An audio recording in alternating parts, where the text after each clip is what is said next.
Imagine this. You wake up one morning, the sun streaming through your window like liquid gold, and for the first time in years, or perhaps ever, you feel completely at peace. Not the fleeting calm of a good night's sleep or the temporary high of achievement, but an unshakable certainty that you understand life. Every question you've ever asked, every doubt that kept you awake at night, it all makes sense now. The universe feels less like a chaotic void and more like a masterpiece painted with purpose. But as you sit there, basking in this newfound clarity, another thought creeps in, a darker, heavier one. What if understanding life isn't liberating? What if it's suffocating? Think about it. Humanity has spent millennia chasing answers to the same elusive riddle, what is the meaning of life? Philosophers have debated it, scientists have dissected it, religions have promised it, and yet here we are, still searching. Why do we keep asking? Is it because we truly seek truth, or is it because we're terrified of silence, the deafening emptiness that might greet us if we stopped looking? And what happens when someone finally finds the answer? Do they ascend to some higher plane of existence, or do they collapse under the weight of knowing too much? Consider the paradox. Life seems designed to resist comprehension.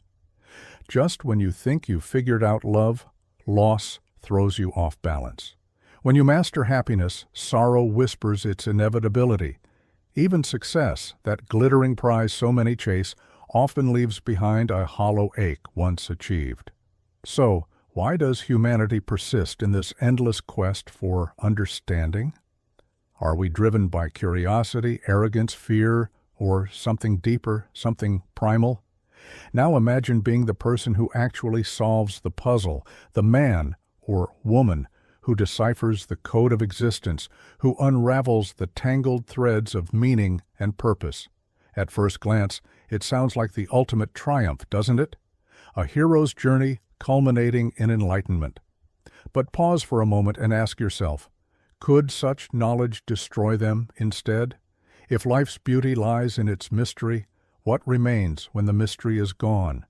Would they become gods among men, or prisoners of their own minds? And here's the most unsettling question of all. What if figuring life out doesn't bring freedom, but rather reveals the chains binding us tighter than we ever imagined? Chains forged not by external forces, but by our very nature, as seekers, dreamers, and creators of meaning where none may exist. Because deep down, we all want to believe there's more to this fragile, fleeting existence. We crave connection, significance, transcendence.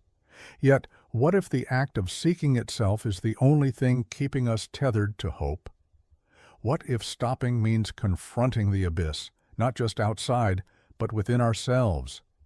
This is where our story begins, with a man who dared to look into the heart of existence and discovered truths no one else was ready to hear. What if the real problem isn't that life is unknowable, but that we're asking the wrong questions? Imagine standing at the edge of an ocean, trying to hold all its water in your hands. No matter how hard you try, it slips through your fingers, leaving you frustrated and empty-handed. That's what happens when we chase answers without first understanding why we're asking. Beneath our relentless pursuit of meaning lies a deeper issue, the human condition itself, a fragile interplay of psychology, philosophy, and societal forces that shapes how we perceive reality. Carl Jung once said, "Until you make the unconscious conscious, it will direct your life, and you will call it fate." What if the reason we feel lost, even when surrounded by knowledge, is because we've ignored the shadowy corners of our own minds? We build identities around achievements, relationships, and beliefs, yet these constructs are often illusions, fragile defenses against the void.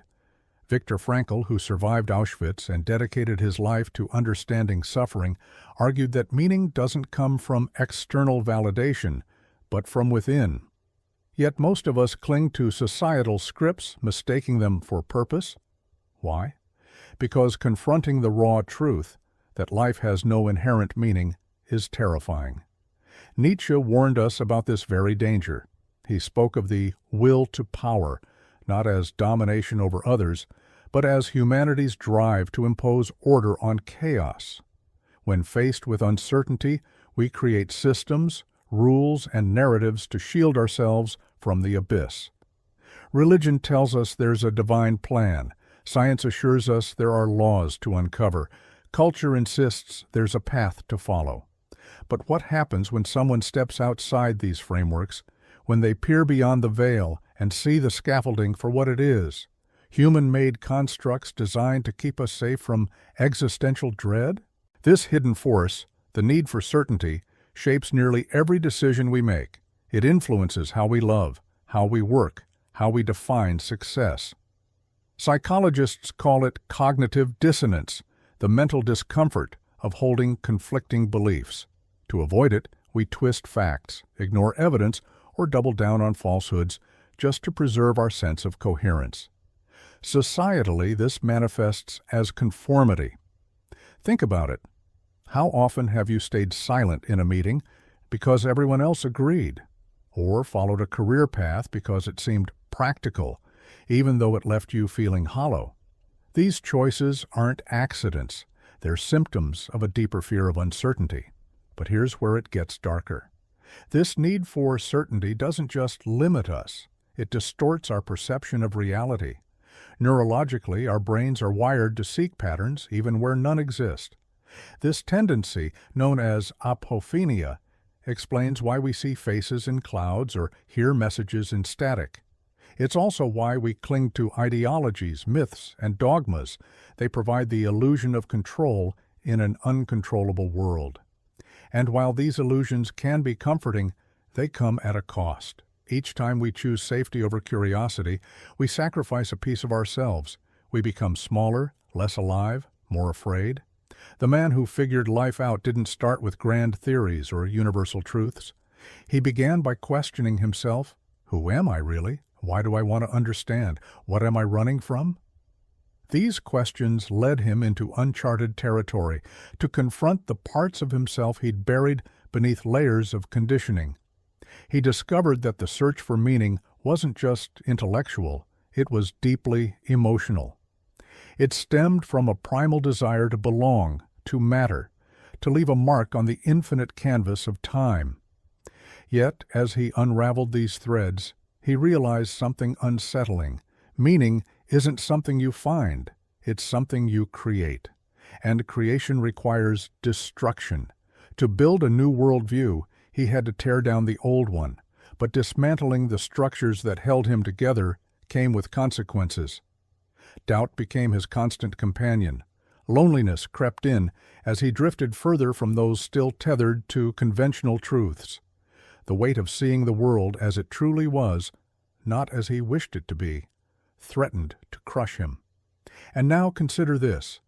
If the root of our struggle lies not in ignorance, but in the illusions we cling to, then breaking free demands more than insight. It requires courage. Courage to face the void. Courage to let go of everything you thought you knew. Courage to embrace uncertainty as the only certainty. Because the journey to understanding life isn't about finding answers, it's about becoming someone capable of living without them. And that transformation begins with a single, shattering realization. The chains binding you aren't external. They're forged in the furnace of your own mind. Are you ready to break them? Let's talk about what happens when you untangle yourself from these invisible chains. Spoiler alert, it's not pretty. In fact, it's downright brutal. Freedom comes at a price, and the currency is comfort. When the man who figured life out began shedding his illusions, he entered a realm few dare to tread, a place where the familiar crumbles and the unfamiliar looms large.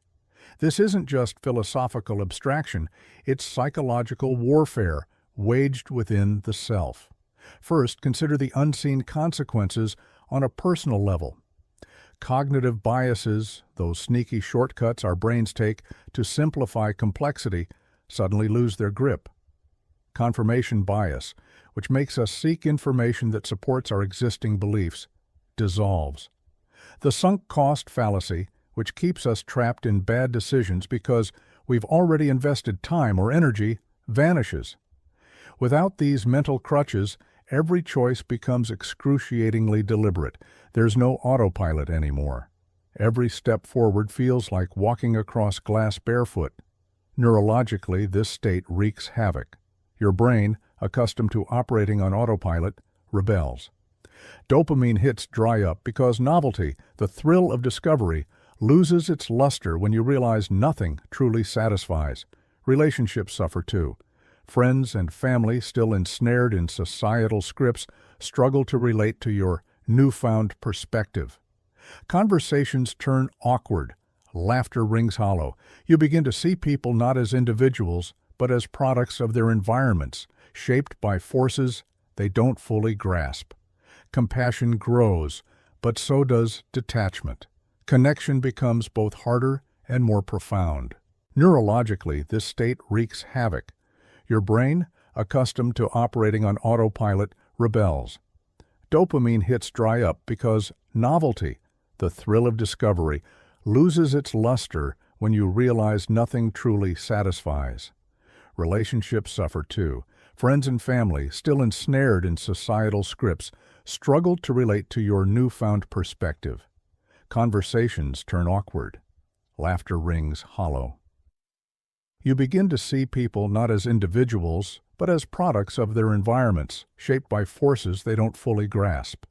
Compassion grows, but so does detachment. Connection becomes both harder and more profound. On a societal level, the ripple effects are equally devastating. Culture thrives on shared myths and collective narratives. Nations rally around flags, companies promise fulfillment through consumption, and religions offer salvation in exchange for devotion. All of these systems rely on participation, on people believing in something greater than themselves. But what happens when someone stops participating? They become an outsider, a ghost haunting the edges of society. Their presence disrupts the illusion, forcing others to confront uncomfortable truths they'd rather ignore. History offers glimpses of this phenomenon. Think of Socrates, sentenced to death for corrupting the youth with his relentless questioning.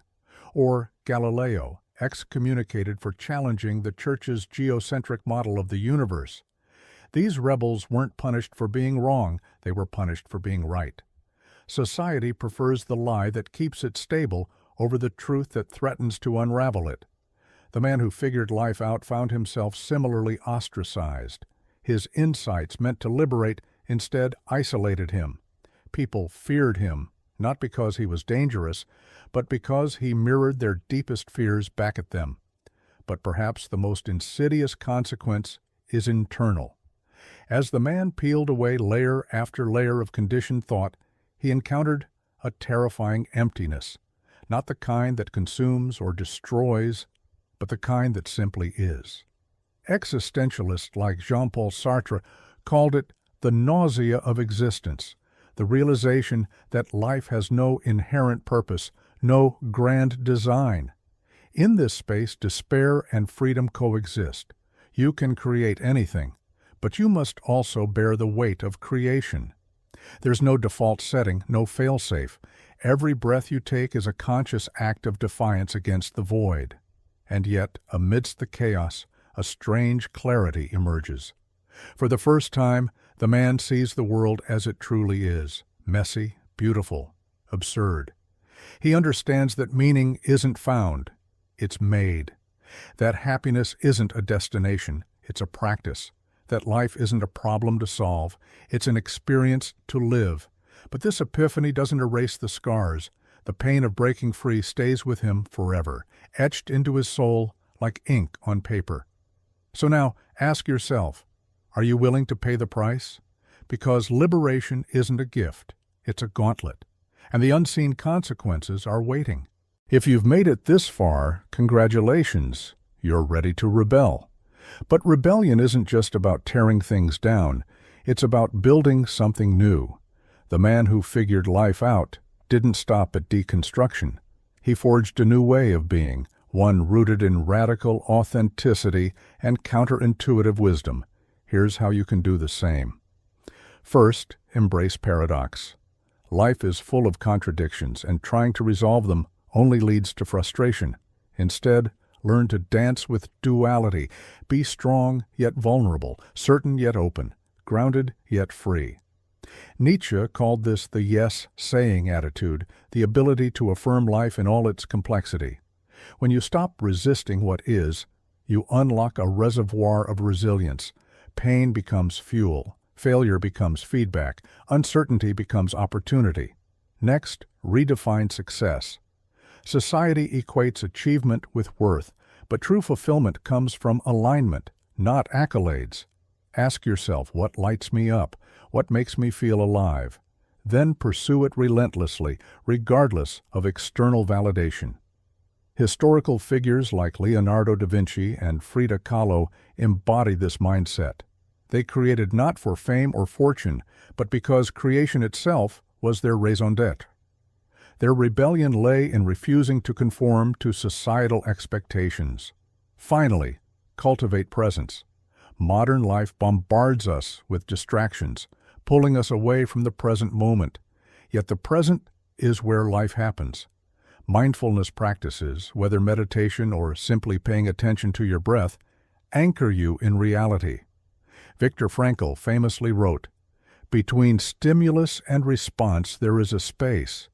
In that space lies our freedom."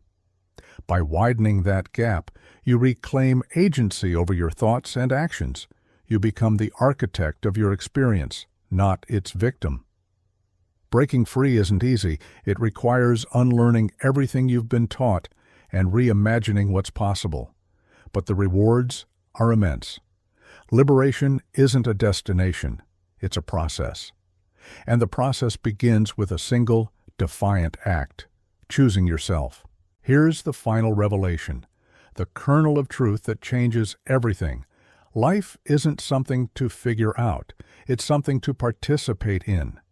The man who thought he'd solved the riddle eventually realized he'd been asking the wrong question all along. The point isn't to understand life, it's to live it, fully, fiercely, authentically. This shift in perspective is seismic. It transforms how you see yourself and the world. You're no longer a passive observer waiting for meaning to reveal itself. You're an active creator, weaving purpose into each moment. Viktor Frankl captured this beautifully when he said, "Life is never made unbearable by circumstances, but only by lack of meaning and purpose." Purpose isn't given, it's chosen. And the act of choosing imbues life with significance. Philosophically, this aligns with existentialism's core tenet. Existence precedes essence. You aren't born with a predefined role or destiny. You define yourself through your actions. This is both daunting and empowering. Daunting because it places the burden of meaning squarely on your shoulders. Empowering because it grants you infinite potential. Cosmically, this realization connects you to something larger. When you stop seeking answers outside yourself, you tap into the interconnectedness of all things. Carl Sagan once mused, "We are a way for the cosmos to know itself." In embracing this idea, you dissolve the illusion of separation. You see yourself not as an isolated individual, but as part of an unfolding narrative stretching across time and space. So, what does it mean to truly live? It means showing up, even when it hurts, loving deeply, even when it scares you, creating boldly, even when no one's watching. It means embracing imperfection, uncertainty, and mortality not as flaws, but as features. Because life's beauty lies not in its answers, but in its questions, not in its destinations, but in its journeys. As the man who figured life out discovered, the ultimate truth isn't a revelation, it's a revolution of the self, of the spirit, of the soul. And it starts with you. Are you ready to join the rebellion?